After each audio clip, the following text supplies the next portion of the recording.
नमस्कार, आप देख रहे हैं न्यूज 18 राजस्थान। आपके साथ मैं हूं आसिफ खान। बुलेटिन की शुरुआत गुड नाइट राजस्थान के साथ। राजस्थान में जनसंख्या नियंत्रण के लिए कानून बनाने की मांग को लेकर राजनीति थमने का नाम नहीं ले रही। जयपुर के हवा महल से बीजेपी विधायक बाल मुकुंदाचार्य ने जनसंख्या को लेकर फिर विवादित बयान दिया है। बीजेपी विधायक ने कहा है कि 15-20 साल तक हम दो हमारे एक और उधर 4 बेगम और 36 बच्चे के हालात चलते रहे तो बाहर निकलना मुश्किल हो जाएगा। बाल मुकुंदाचार्य का यह बयान दौसा के लालसोट विधानसभा के संवासा गांव में गौ पूजन और पौधारोपण कार्यक्रम के दौरान सामने आया है।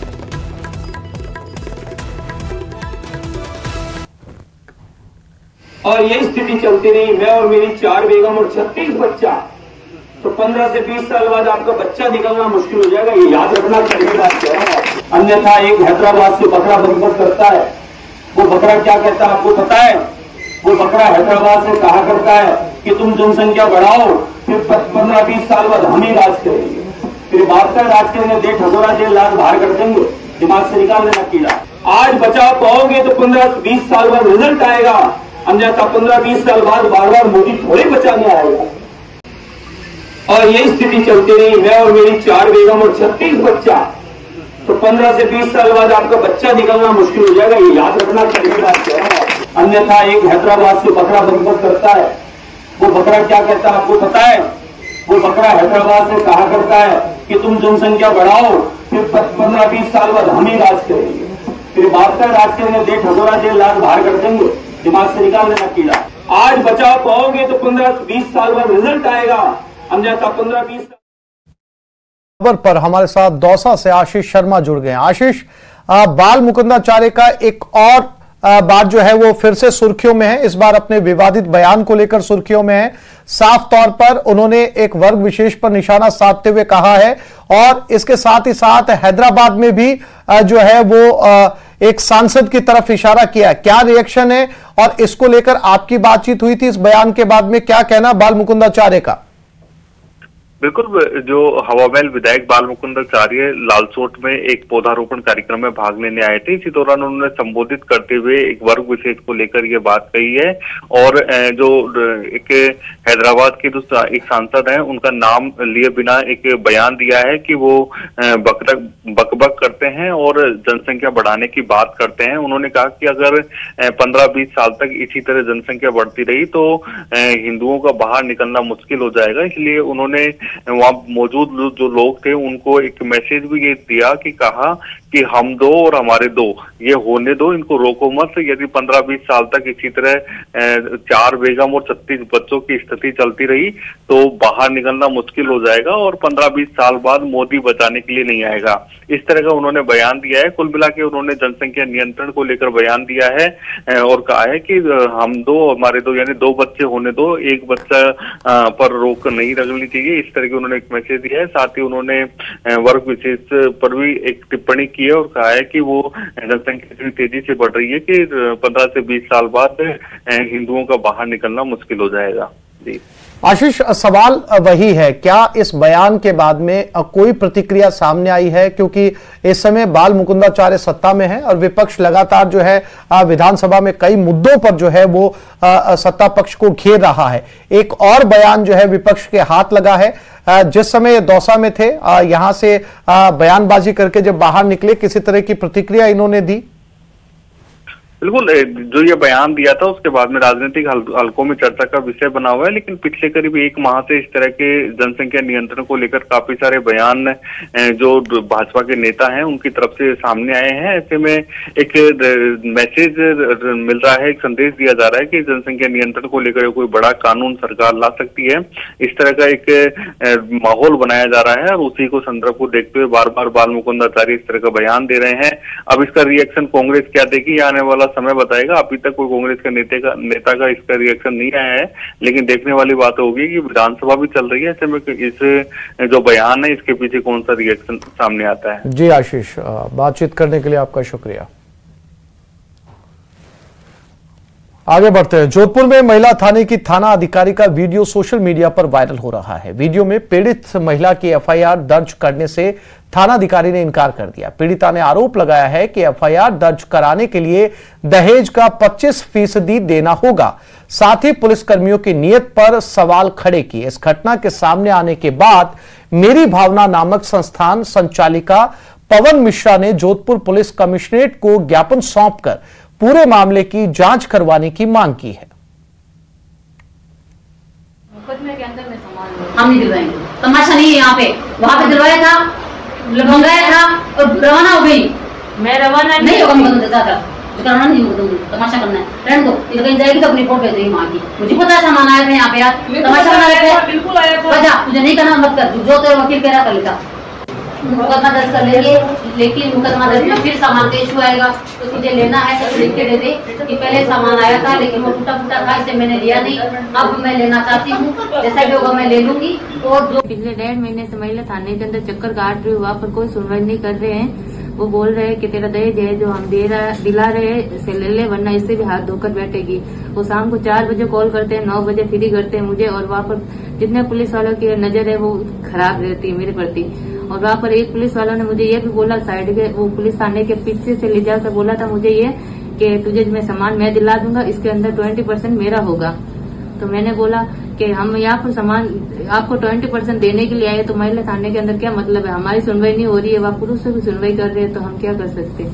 काउंसलिंग के नाम पर भी यहाँ पर एक तमाशा बना हुआ है, जहाँ पर कि घर बसाए जाते हैं। काउंसलिंग वाली मैडम भी इनसे पैसे मांग रही हैं, उनके पास जो काउंसलिंग कर रही है उनके पास भी फोन, हाथों में iPhone है, i15 वो चला रही हैं। इन बच्चियों के पैसों से वो अपने मजे ले रही हैं। सिर्फ थानों के अंदर खुलेआम पैसा मांगा जा रहा है, परसेंट मांगा जा रहा है। जितना जो स्त्रीधन होता है उनमें से जो आता है रिकवर होता है, उसमें से वो 20% खुलेआम थाने वाले मांग रहे हैं।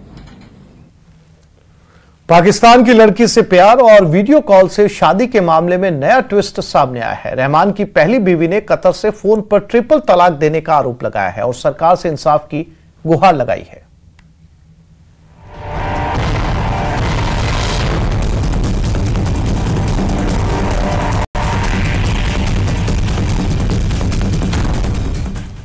पाकिस्तान वाले प्यार में नया ट्विस्ट, महविश के लिए छोड़ा बीवी का साथ, फरीदा को फोन पर दिया ट्रिपल तलाक।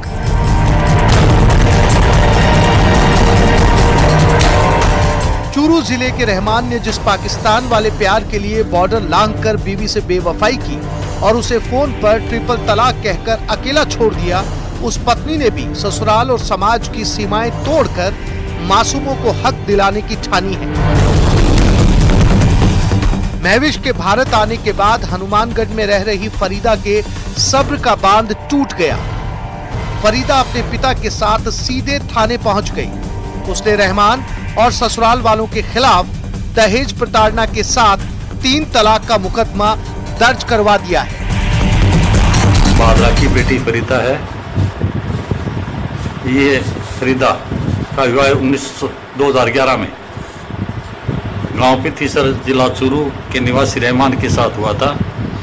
आज उसी रहमान ने फरीदा को और अपने बच्चों को धोखा देते हुए एक पाकिस्तानी महिला के साथ विवाह करने की वीडियो जारी कर।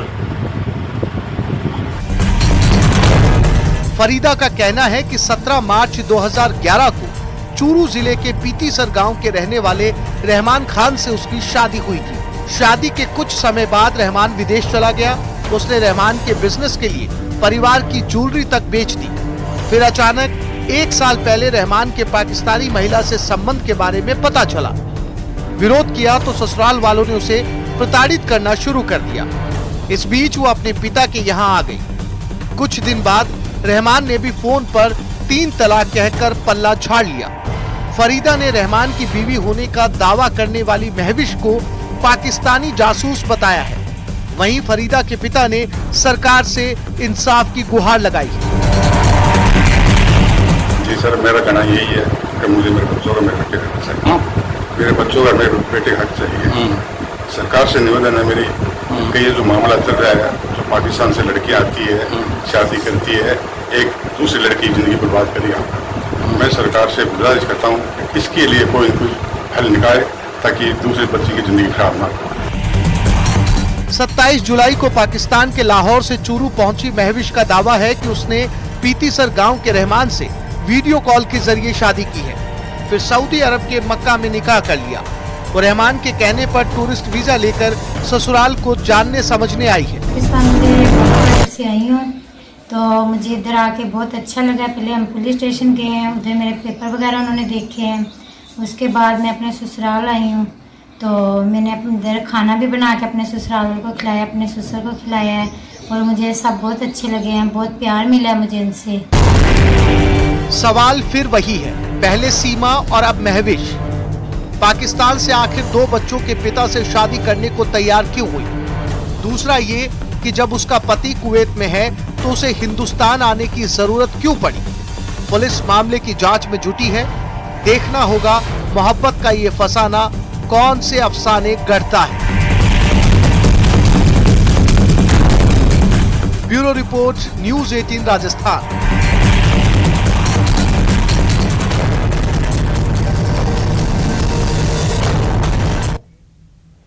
पाकिस्तान से आई बहू महविश अपने ससुराल में खूब काम कर रही है और अपने सास ससुर का पूरा ख्याल भी रख रही है। महविश को राजस्थान आए 1 से 2 दिन ही हुए हैं, लेकिन वो अभी से राजस्थानी पकवान बनाने लगी है और अपने सास ससुर को गर्मा गर्म रोटियां भी खिला रही है। प्यार मोहब्बत से रहे, ठीक है, मैं उसके साथ रहना पसंद करती हूँ। और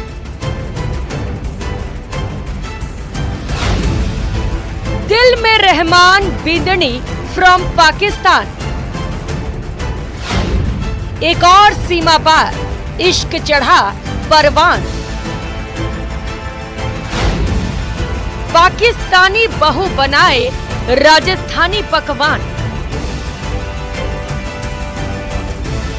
पहले पाकिस्तान से सीमा आई, अब महविश। पूरे देश में एक और पाकिस्तानी बहू की खूब चर्चा हो रही है। पाकिस्तान से आई महविश का गृह प्रवेश तो हो ही चुका था, लेकिन अब उसने घर भी संभाल लिया है।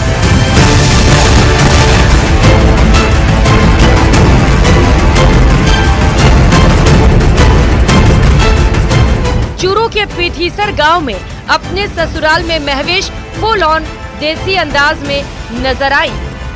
महविश अपने ससुराल में सारी जिम्मेदारियां निभाते हुए अपने सास ससुर का पूरा ख्याल रख रही है और उनकी सेवा में कोई कमी नहीं रख रही।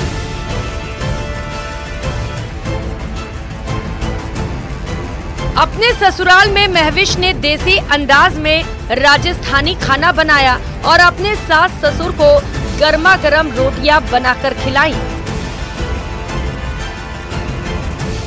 सास ने उसे राजस्थानी मतीरी, टेंडसी और ग्वार की फली की सब्जी बनाना सिखाया। वहीं महविश ने परिवार के लिए चाय भी बनाया। महविश को ससुराल में खूब प्यार मिल रहा है और अब उसे कुवैत में रह रहे रहमान का भारत में आने का इंतजार है। अभी रहमान इधर आएंगे 15-20 दिन तक, क्योंकि उन्होंने खुद मुझे बोला है वो आ रहे हैं। उन्हें भी दिल है मुझे मिलने का, मेरा भी दिल था। इंशाल्लाह वो आएंगे। हमने कुछ गलत नहीं किया है, हमने निकाह किया है। कब किया था निकाह और किस तरह हुआ था निकाह? हमने पहले ऑनलाइन किया अदालत में, उसके बाद जाके हमने सऊदी अरब में किया। इधर पाकिस्तान की दुल्हन को पाकर परिवार के लोग खुश भले ही हो, लेकिन इनकी मुश्किलें भी बढ़ती जा रही हैं। महविश से निकाह करने वाला 2 बच्चों का पिता रहमान अभी कुवैत में है और महविश पीठीसर में। वहीं हनुमानगढ़ के भादरा में रह रही रहमान की पहली पत्नी फरीदा ने रहमान के खिलाफ दहेज प्रताड़ना का मुकदमा दर्ज करा दिया है। लेकिन इस पर महविश का कहना है कि रहमान उसके शौहर है और अल्लाह ने उन्हें मिलवाया है। मैं पाकिस्तान से वाघा बॉर्डर से आई हूँ, तो मुझे इधर आके बहुत अच्छा लगा। पहले हम पुलिस स्टेशन गए हैं, उधर मेरे पेपर वगैरह उन्होंने देखे हैं। उसके बाद मैं अपने ससुराल आई हूँ, तो मैंने अपने इधर खाना भी बना के अपने ससुराल को खिलाया, अपने ससुर को खिलाया है और मुझे सब बहुत अच्छे लगे हैं, बहुत प्यार मिला। मैं बिल्कुल ऐसी नहीं हूँ। मैं अपने, क्योंकि वो मेरे शौहर हैं, अल्लाह ने हमें मिलवाया है, हमारी जोड़ी अल्लाह ने बनाई है। इधर इस पूरे मामले को लेकर रहमान की मां ने कहा कि पाकिस्तान से आई उसकी बहू उसे काफी पसंद है और उनका कहना है कि वो पाकिस्तानी बहू को भी अपनी बेटी की तरह ही प्यार देंगी। मेरी बहू बहुत बढ़िया है, बहुत निवाजी परगजी है। अब गलत दुनिया बोल रहा है तो मीडिया में से डड़ी है तो सब कुछ करेड़ी है। मैं 2 साल बात करी हूँ इससे। 5 टाइम की निवाज 7 टाइम की पढ़ा है निवाज। आज 7 टाइम की निवाज पढ़ा है। सुबह उठिए 5 बजे उठ के ससुर ने चाह करके दिए, मन ने चाह करके दिए निवाज पढ़ के हैं। आंगने की बारी तारी है, पोछा मारे है और अब बने को खाना बना के दिए। ससुर ने खुलाए, मानसा ने खुलाया है, चाबी बना के पिलान लाग रही है। मेरे बेटो पसंद करिए तो मेरे बेटे का मैं सागव हूँ। बहरहाल रहमान की पहली पत्नी फरीदा ने भादरा थाने में पति और ससुराल पक्ष पर दहेज का केस दर्ज करा दिया है। वहीं दूसरी तरफ पाकिस्तान की महविश अपने ससुराल में खुश हैं। अब देखना ये होगा कि इस मामले में आगे क्या होता है। न्यूज़ 18 के लिए चूरू से मनोज शर्मा की रिपोर्ट। और बांसवाड़ा से बड़ी खबर, फर्जी बीमा क्लेम मामले में एक्शन। एएसआई और कांस्टेबल को निलंबित किया गया। सेनावासा चौकी प्रभारी एएसआई मणिलाल को निलंबित किया गया। सिपाही कमलेश को भी निलंबित कर दिया गया। दोनों को पुलिस फर्जी बीमा क्लेम मामले में गिरफ्तार कर चुकी है। गिरफ्तारी के बाद पुलिस अधीक्षक ने विभागीय कार्रवाई के तहत इन्हें निलंबित किया है। तो फर्जी बीमा क्लेम मामले में 2 पुलिसकर्मियों के ऊपर यह गाज गिरी है।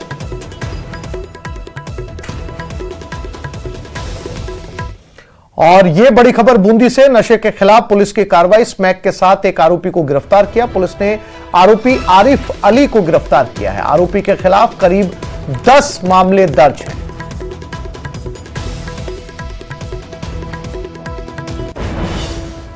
मुख्य सचेतक जोगेश्वर गर्ग आज बाड़मेर दौरे पर रहे। इस दौरान बीजेपी कार्यकर्ता के घर पीएम मोदी के मन की बात के प्रसारण कार्यक्रम में भी शामिल हुए। बजट में शिव विधानसभा क्षेत्र को मिली निराशा पर उन्होंने कहा, सरकार 5 साल की होती है, अभी 4 बजट बाकी हैं। गहलोत सरकार के बजट से तुलना करते हुए कहा कि गहलोत सरकार के पहले बजट से बहुत बढ़िया बजट है। साथ ही हरीश चौधरी द्वारा जाति विशेष पर की टिप्पणी पर उन्होंने ऐसे मामलों में बोलना पसंद नहीं है कहकर बात को टाला और ऐसी आपत्तिजनक टिप्पणियों से बचना चाहिए। देखिए, सरकार 5 साल की होती है और 5 साल में 5 बजट आएंगे। ये पहला बजट है और पहले बजट में आप तुलना कर लीजिए, पिछली बार पहले बजट में अशोक गहलोत साहब ने क्या दिया था, उसे तुलना करेंगे तो बहुत बढ़िया बजट है। गहलोत सरकार हमेशा आखिरी साल में लोक लुभावनी घोषणाएं करती आई है। हमने इस पहले साल में इतनी लोक लुभावनी घोषणा करी है कि लोगों को लगता है कि कहीं हम चुनाव लड़ने तो नहीं जा रहे, ऐसा माहौल बना है। तो लेकिन फिर भी मैं कहूंगा कि 5 साल के काम 1 साल में नहीं हो सकते। अजमेर भाजपा की आज जिला कार्य समिति की बैठक हुई। यह बैठक संभाग प्रभारी और प्रदेश महामंत्री विधायक जितेंद्र गोठवाल की अध्यक्षता में आयोजित हुई। इस बैठक में प्रदेश कार्य समिति के दौरान चर्चा हुई। चर्चा को सभी के बीच रखा गया और हाल ही में आयोजित हुए चुनाव को लेकर भी समीक्षा की गई। साथ ही आने वाले चुनाव को लेकर एजेंडा तैयार करते हुए कार्यकर्ताओं को जिम्मेदारी भी सौंपी जाएगी। इस मौके पर जितेंद्र गोठवाल ने बताया कि पार्टी की प्रक्रिया है कि वो निरंतर बैठकर फीडबैक लेती है और इसी के तहत ये बैठक आयोजित की गई है। इसमें चुनाव के साथ साथ विकास कार्यों और सरकार के कामकाज को लेकर भी समीक्षा की जा रही है। बजट का प्रावधान माननीय मुख्यमंत्री जी और हमारी वित्त मंत्री दिया कुमार जी के माध्यम से हमें बजट के माध्यम से मालूम मिला। हमने उसके लिए भी आभार और धन्यवाद व्यक्त किया। देखिए, मेरा मानना यह है कि भारतीय जनता पार्टी अध्यक्षीय प्रक्रिया पे काम करती है। हमारे माननीय जिला अध्यक्ष, माननीय बूथ अध्यक्ष, माननीय प्रदेश अध्यक्ष, सब लोगों ने फील्ड से एक समीक्षा रिपोर्ट अपनी अपनी तैयार की और वो हमने केंद्रीय नेतृत्व को भेजी। केंद्रीय नेतृत्व उस फीडबैक के अनुसार जो निर्णय लेगा या जो उनको अच्छा लगेगा, मुझे लगता है वो सब चीजें हम लोग करेंगे। छात्र संघ चुनाव बहाल करवाने की मांग को लेकर राजस्थान में छात्रों का प्रदर्शन लगातार जारी है। इस बीच रविवार को राजस्थान यूनिवर्सिटी में छात्र संघ चुनाव करवाने की मांग को लेकर छात्रों ने मशाल जुलूस भी निकाला। शाम 7 बजे छात्र संघ अध्यक्ष दफ्तर के बाहर से इकट्ठा होकर सैकड़ों की संख्या में छात्र नारेबाजी करते हुए मशाल जुलूस में शामिल होकर यूनिवर्सिटी के मुख्य गेट पर पहुंचे। यहां धरना देकर बैठकर प्रदर्शन किया और चुनाव करवाने की मांग फिर से दोहराई। घोषणा करे और प्रदेश की छात्र शक्ति को राहत देने का काम करे। प्रदेश के अंदर जब तक छात्र चुनाव नहीं हो जाते तब तक हम इसी तरीके से संघर्ष रहेंगे। और हमारी सरकार से मांग है कि जल्द से जल्द प्रदेश के अंदर छात्र चुनाव की तिथि घोषित करे और प्रदेश के छात्रों को राहत देने का काम करे। दौसा की कोतवाली थाना पुलिस ने फर्जी क्लेम उठाने के लिए कार चोरी की झूठी कहानी रचकर वाहन को खुर्द-बुर्द करने की वारदात को अंजाम देने के 3 आरोपियों को गिरफ्तार किया है। पुलिस ने आरोपियों के कब्जे से एक बाइक भी जब्त की है। कोतवाली थाना इंचार्ज हीरालाल ने बताया 23 जुलाई को दीपक प्रजापत निवासी रायपुर आंधी ने रिपोर्ट दर्ज कराई थी कि वो रायपुर से कार की सर्विस कराने और कपड़े लेने के लिए दौसा आया था। शाम 5:30 बजे मंडी रोड पर कार खड़ी करके कपड़े लेने गया। जहां से वापस लौटने पर कार नहीं मिली तो रिपोर्ट दर्ज करवाई गई। इन्वेस्टिगेशन में जब सीसीटीवी फुटेज और अन्य आधार पर संदिग्ध को पकड़ा तो एक बाइक पर 2 लड़कों का आना और उसमें से एक लड़का उतर के बोलेरो ले जाना और बाइक को वापस चले जाना, इस प्रकार का आया। उस बाइक का पहचान करके उन दोनों को जब राउंड अप करके इन्वेस्टिगेशन किया तो तथ्य सामने आया कि ये बोलेरो खुद जो सूचनाकर्ता वाहन का मालिक दीपक है उसी ने चोरी करवाई है। सीएम भजनलाल शर्मा को जान से मारने की धमकी मामले में बड़ा एक्शन देखने को मिला है। इस मामले में शालावास सेंट्रल जेल के अधीक्षक सहित 3 लोगों पर गाज गिरी है। इन तीनों को सस्पेंड कर दिया गया है। शालावास सेंट्रल जेल के अधीक्षक कैलाश प्रसाद शर्मा, जेलर बिहारी लाल और मुख्य प्रहरी अवधेश को निलंबित किया गया है। जेल में सर्च अभियान के दौरान 10 मोबाइल मिले थे। ये निलंबन के आदेश डीआईजी जेल मोनिका अग्रवाल ने जारी किए हैं। वहीं इस मामले में 3 एफआईआर दर्ज की गई हैं। धमकी की एफआईआर जयपुर के विधायकपुरी थाने में दर्ज हुई, जबकि मोबाइल मामले में पापड़दा थाने में एफआईआर दर्ज की गई है और 9 अन्य मोबाइल मिलने के मामले में भी एक और एफआईआर दर्ज की गई है।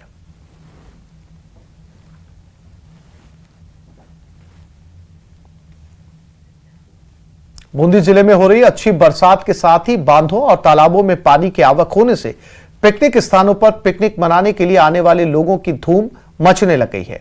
जहां कुछ ऐसा ही नजारा रविवार को बूंदी जिले के हाड़ौती के गोवा के नाम से प्रसिद्ध बरदा बांध पर देखने को मिला, जहां अपने परिवार और दोस्तों के साथ लोग पिकनिक मनाने पहुंचे।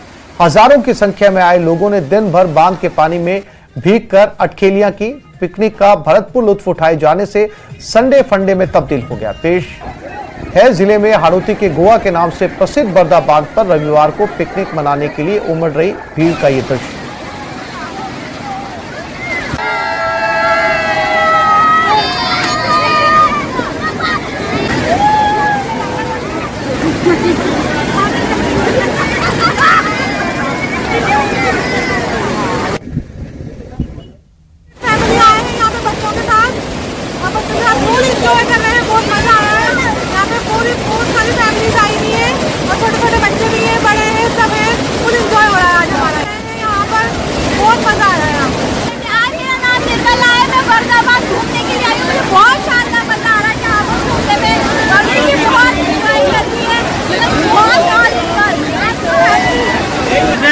बरदा डैम में बहुत अच्छा माहौल है। पिकनिक के साथ पूरे परिवार के साथ आए, बहुत ही अच्छा माहौल है। देखो बहुत ही चादर चल रही है, यहाँ पर सभी आए और अपने परिवार के साथ एंजॉय करें।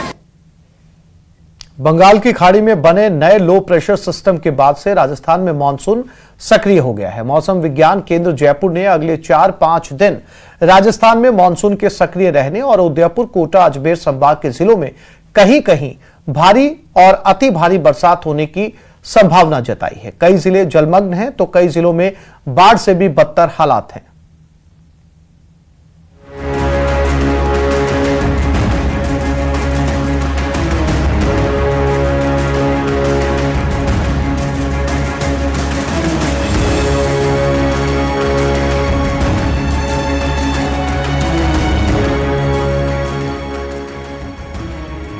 प्रदेश में आसमान से आफत की बारिश हो रही है।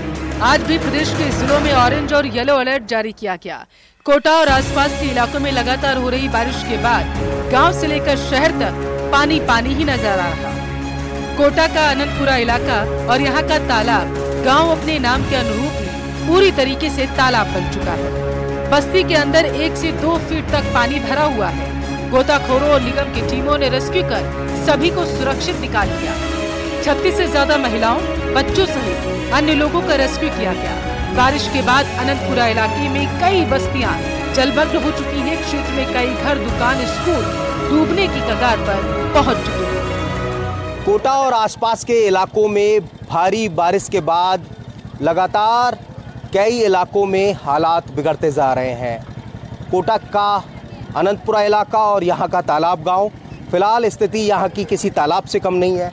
देख सकते हैं आप कि तालाब गांव इलाके की बस्ती, और इस बस्ती में पानी देख सकते हैं आप कि 1-1 फीट तक, 2-2 फीट तक जो पानी है वो भरा हुआ है।